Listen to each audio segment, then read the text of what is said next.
Bonjour à tous et bonjour à toutes. Donc, je vais vous poster une petite vidéo pour débriefer ces premiers tours des Masters, du Masters de Londres.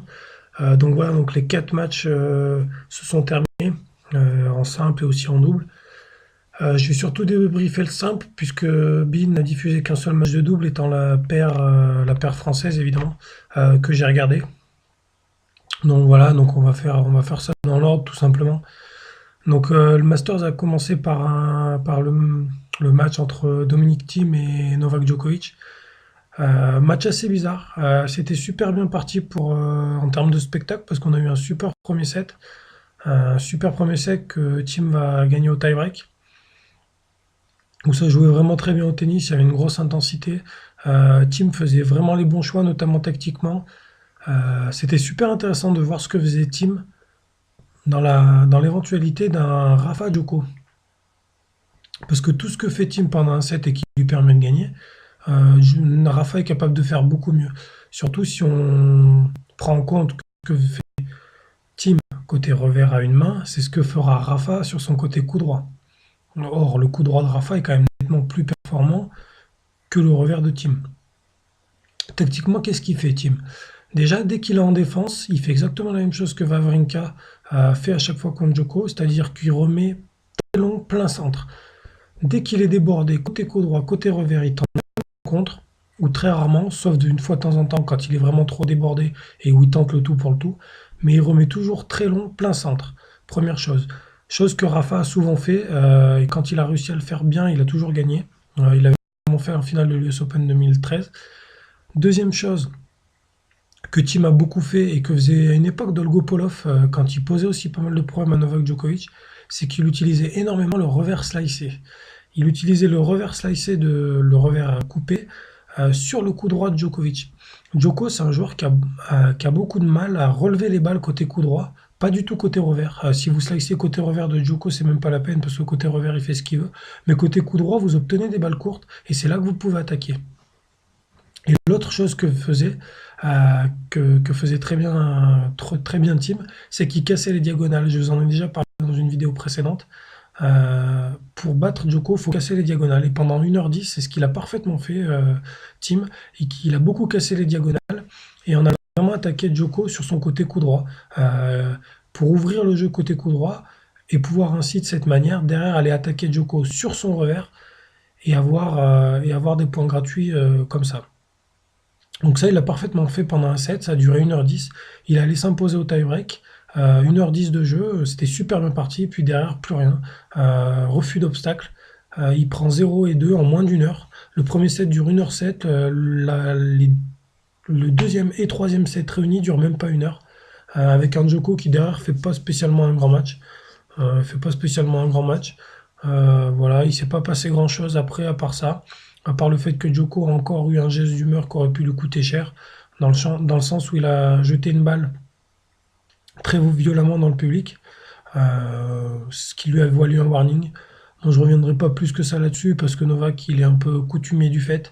Je me rappelle juste que Nalbandian, pour un geste d'humeur non maîtrisé, il avait jeté sa raquette il avait malheureusement et involontairement ouvert le tibia de l'arbitre. C'était bien plus grave que ce qu'a fait Djoko, hein, vous emballez pas. Il avait perdu, c'était une finale du Queens en 2010 contre Silic. Il avait perdu, il avait été disqualifié tout simplement. Djoko, je pense qu'un jour, s'il continue comme ça va lui arriver. Parce qu'un jour, il va balancer sa raquette, ça va retomber sur quelqu'un, il va blesser un spectateur. On se rappelle qu'il avait déjà cassé le banc en finale de Roland Garros contre Rafa. Contre Rafa à Rome, il a 2 fois explosé sa raquette, non une fois où il s'est retombé sur un spectateur. Voilà, ça aurait pu lui valoir cher. Moi, à chaque fois, il s'en sort avec beaucoup de chance. Il prend un warning. On se rappelle aussi qu'il avait insulté le public à Madrid. Bref, on se rappelle de tout un tas de choses, que si vous réunissez tout ça, vous vous dites que pour l'ensemble de son œuvre, il pourrait prendre quand même une petite sanction. Il se trouve qu'il est bien protégé par les instances du tennis. Il est bien vu parce qu'il est plutôt sympa. Voilà, bon, bref, on va pas s'étendre là-dessus, mais bon, moi ça m'agace un peu.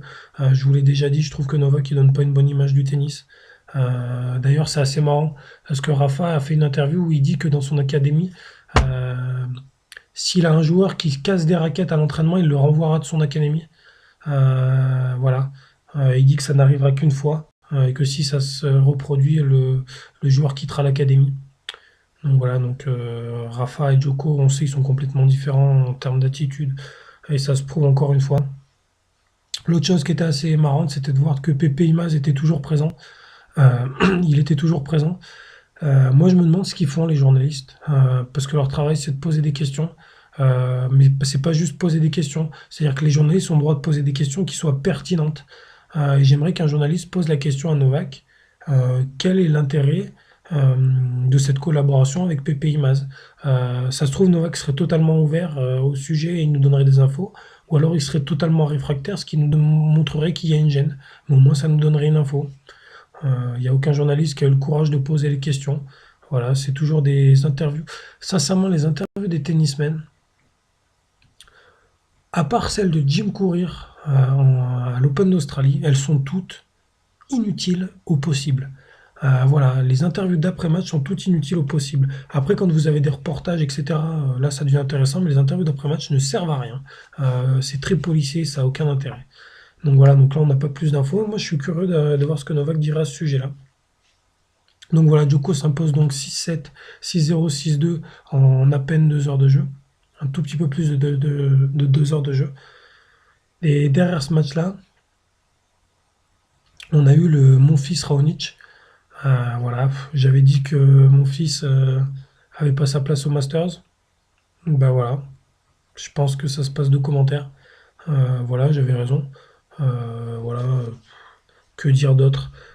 Évidemment, évidemment que mon fils n'a pas sa place au Masters.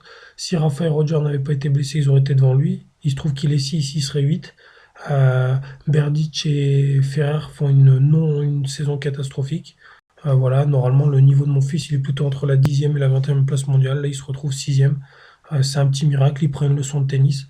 Raonic l'a dominé dans tous les compartiments du jeu. Tennistiquement, il est meilleur. Tactiquement, il est meilleur. Mentalement, il est plus fort. Physiquement, il était mieux en forme. Voilà, il lui a donné une leçon de tennis. Je sais qu'il était assez critique avec Raonic.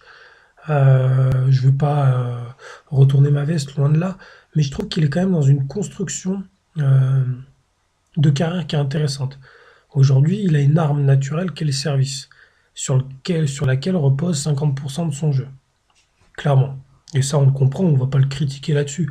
Le gars, il a un service qui est incroyable, on ne va pas le critiquer là-dessus, loin de là. Mais il a une construction de carrière qui, tout autour de ça, est extrêmement intelligente.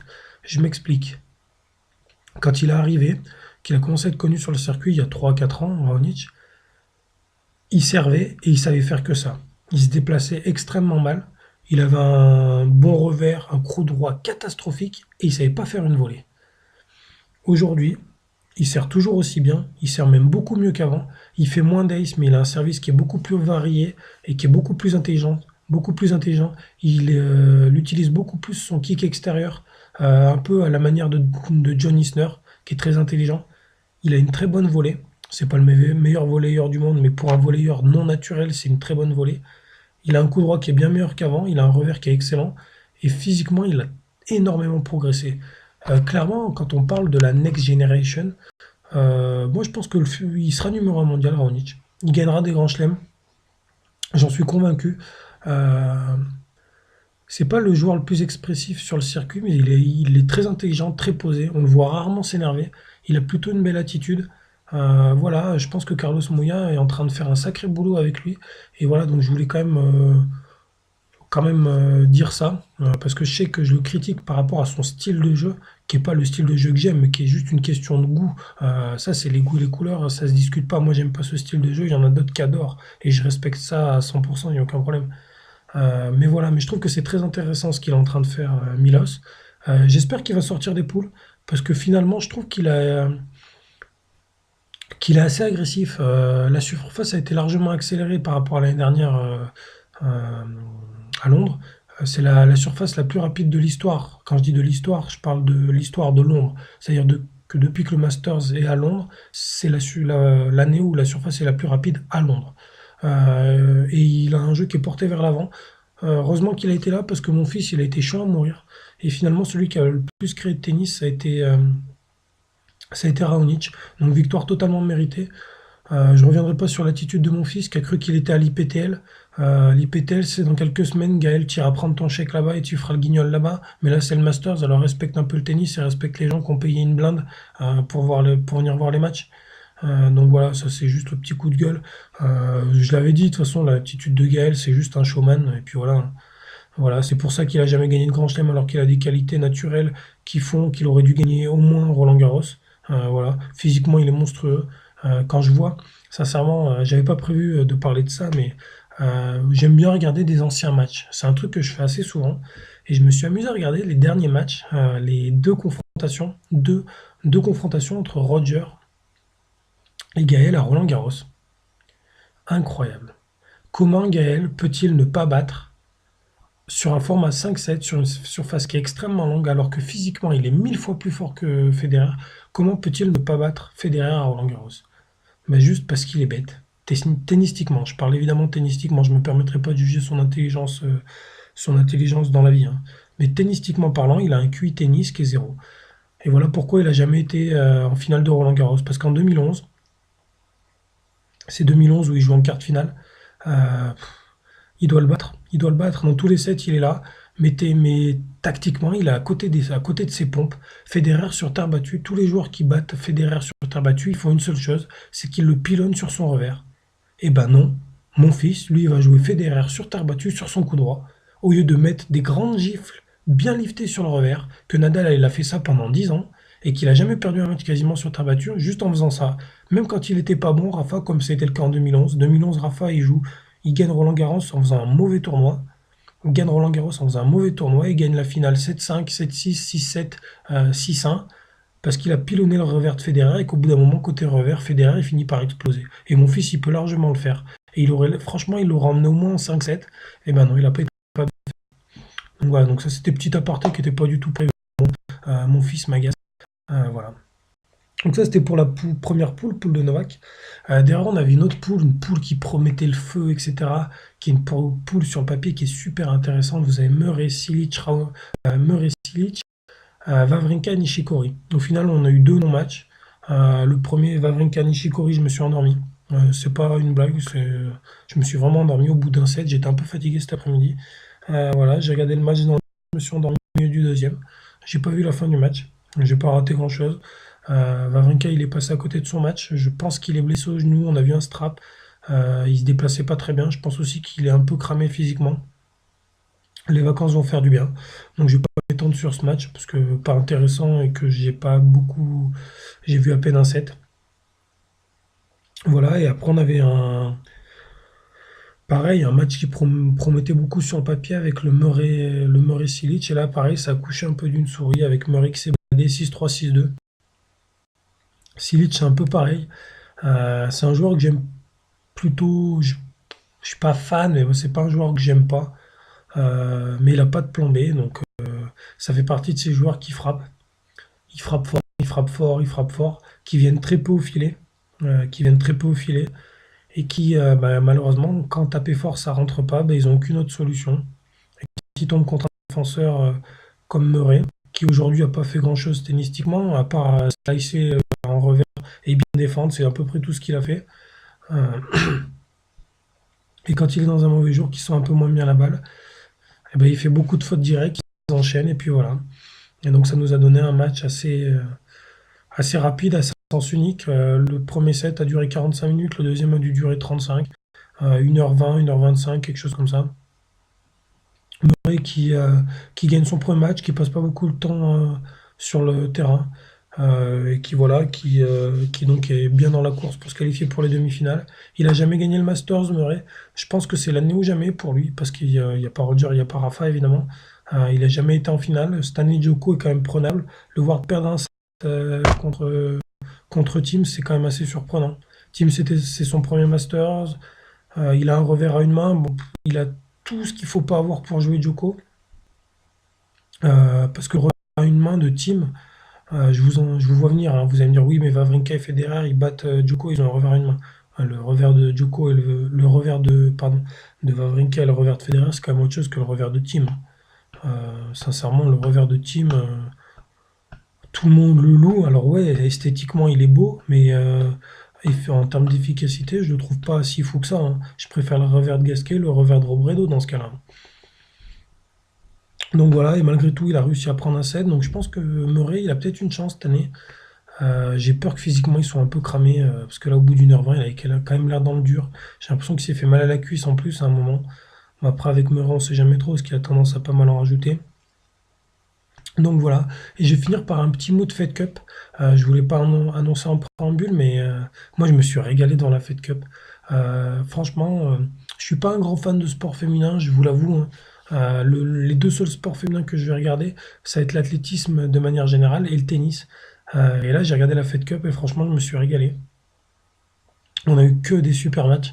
La France qui s'incline. Tout le monde pensait qu'elles allaient se faire balayer.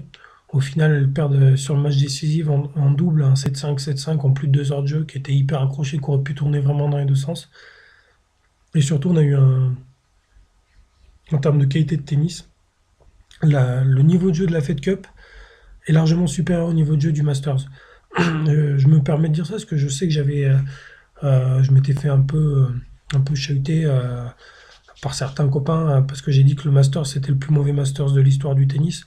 Après une journée de Masters, je pense que je suis pas si loin de la vérité. J'exagère peut-être un peu, hein, c'est un peu ma caractéristique. J'ai tendance à en rajouter parfois. Mais là, franchement, la Fed Cup m'a régalé et les 2 premières journées du Masters m'ont vraiment ennuyé. Là, je sais pas ce que ça va donner sur les prochains matchs. Sur le papier, on va avoir des bons matchs. On va avoir un Raonic Djokovic qui devrait être super intéressant. Je suis vraiment curieux de voir ce que peut faire Raonic parce que sincèrement, je pense qu'il peut créer la surprise. S'il est dans un bon jour au service, vu que Djoko a tendance à beaucoup se frustrer ces derniers temps, je pense qu'il peut le battre. Je suis curieux, sincèrement, j'ai hâte de ce match-là. Je vais le regarder avec beaucoup d'intérêt. Je vais aussi voir, j'ai envie de voir ce que propose tactiquement Raonic. Parce que j'ai eu l'impression, après c'est peut-être une erreur, c'est peut-être une fausse impression, mais j'ai eu l'impression que contre mon fils, il venait plus au filet que d'habitude. Donc j'ai hâte de voir ça. Avec un Djoko qui a tendance à plus reculer que ce qu'il fait habituellement. Ça va être intéressant. Dans l'autre poule, j'ai pas regardé quel match. On va voir le Monfils Team. Si mon fils pouvait avoir la bonne idée de battre Team, ça serait génial. Parce que ça ferait que Rafa resterait huitième mondial. Alors que si Team gagne, Rafa passera derrière Team. Ou Team passera devant Nadal comme vous voulez. Et Rafa se retrouvera tête de série numéro 9 à l'US Open. Euh, enfin, en attendant de voir ce qui va se passer à Brisbane et Doha. Donc voilà. Dans l'autre poule, j'ai pas regardé ce que ça va donner. Dans tous les cas, on va avoir des matchs intéressants parce que Wawrinka, je le vois pas balancer le Masters. Je le vois pas balancer le Masters. Il était pas si loin de le gagner il y a 2 ans. Donc ça serait étonnant. J'espère pour lui qu'il est pas blessé. Donc voilà. Donc comme d'habitude, si vous avez des commentaires, évidemment, vous n'hésitez pas, c'est avec grand plaisir. Si vous avez des questions, vous n'hésitez pas. Et si vous avez des recommandations ou un sujet que vous voulez que j'aborde en vidéo, comme je vous le dis, évidemment, comme d'habitude, ça sera avec grand plaisir.